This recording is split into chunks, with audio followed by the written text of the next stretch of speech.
What's going on? It's Big A the Mank Geek coming at you here with another video. This time I'm going to talk about identity politics and why I don't like it. So pretty much in most layman's terms ever, it just sucks. It's just stupid. It makes no sense whatsoever. In fact, it kind of makes sense, but then again it doesn't. And what I mean by that is that you can take things and apply them to groups because the groups are general, but you can't then automatically apply those same things to individuals. And that's what really annoys me about identity politics. They'll take those things and instantly make assumptions, and I think they can be very negative, and I don't think they help out the people that, well, claim that it helps out, like calling certain people marginalized, things like that.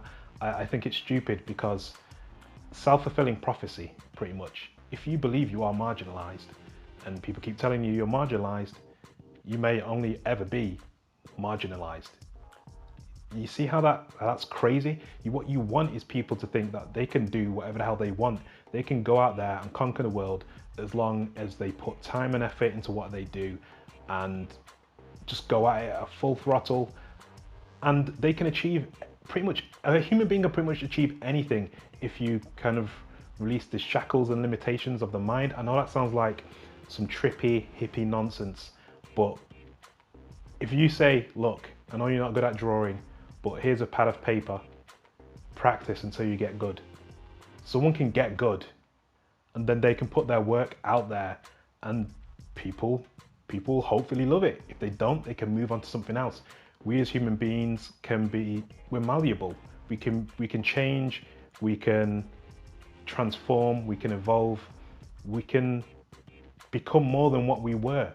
And this is why, kind of like the main reasons to why I hate identity politics, because it takes none of that into consideration and just boils you down to these stupid traits.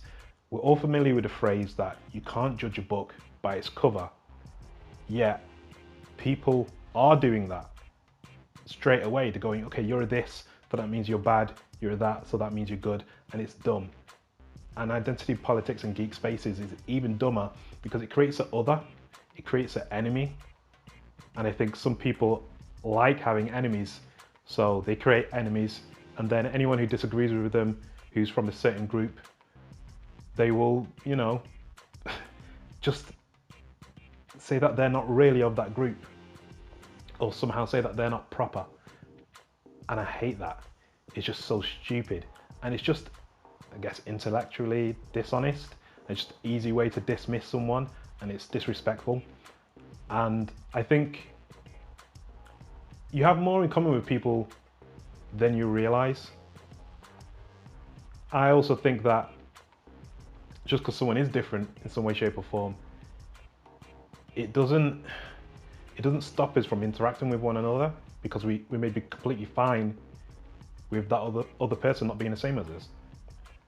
And not only that, it's in the comics, you've got, oh, well, this comic isn't for you.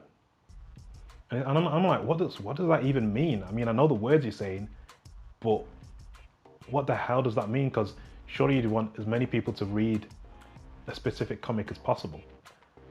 So if there's a gay character in a comic, are you saying that only gay people are supposed to read it? Because that's already making its viewership smaller. Surely you'd want everyone to read it, regardless as to whether a character was gay or not. For example, I read Midnighter and Apollo. I thought it was a pretty good series. I thought Midnighter was fucking badass. He did some amazing things in that miniseries, and it's made me want to get older Midnighter runs whereby you get to see him do crazy stuff and with the kill computer in his head and all that kind of business. I really enjoyed that. Now, I'm straight. I enjoyed a book that has a gay character at the center, well, two gay characters at the center of it. Identity politics is dumb. I just proved it. I can relate to something, I can understand a story, and I can be invested in that story if I'm not the same as the main character that's in it. And I just think identity politics has almost ruined quite a few things, such as gaming, for example.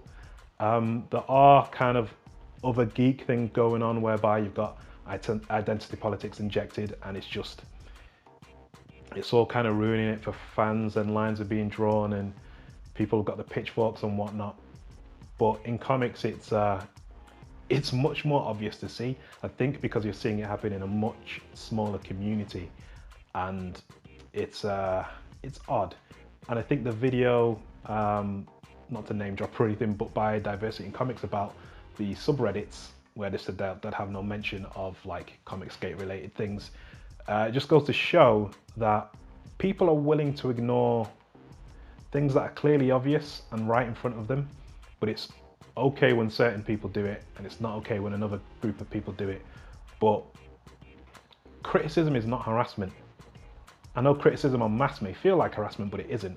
If I had over 1,000 followers, for example, well over 1,000, say if I had like 20,000 followers, I made a video and people were critical of it, that's not harassment, that's just criticism. It's just that it's a lot of criticism all at once, so it can feel overwhelming. All I have to do is take a step back, wait for it to blow over, have a look and see what people are saying. If I feel they're right, I'll make the necessary changes. If I don't, I'll carry on as I am. That's it. There doesn't have to be any words thrown at anyone that you're a this or a that or anything like that. It's stupid. And I do feel like I'm repeating myself because I've probably done a video like this before in the past, but these kind of things keep on happening, and it's just like weird to me that people ignore stuff going on just because they want to ignore it. It's like, do you not see this? And people will be showing evidence of things and they'll be like, yeah, well, yada yada. We're just in a weird phase still. And I think, look, if you're critical of a book, of the writing on a book, of the art, so on and so forth, being critical is completely fine, as long as you're staying on message, in my opinion. Forget the identity politics as much as possible. People will make you play the identity politics game and make you defend yourself. They'll call you a thing, like one of the most popular thing obviously is like calling someone a Nazi or alt-right or something like that. And it's like, those people will say that just because you're not exactly in their camp. Like me, I'm a lefty, right? I consider myself left-wing. I consider myself quite a liberal. But I'm pretty sure an SJW would call me conservative, or one of the other names that they like to use that they claim is somehow exactly the same as being conservative, when it isn't. It's drastically different. But hey, this is the times we live in. We live in crazy times where people say crazy stuff. And I've been rambling for a while, so I'll tell you what, I'm gonna go. Enjoy your day or evening or night or whatever. Like, comment, subscribe, hit the bell notification as well. Stick around and watch another video if you want, and I'll catch you on the next one.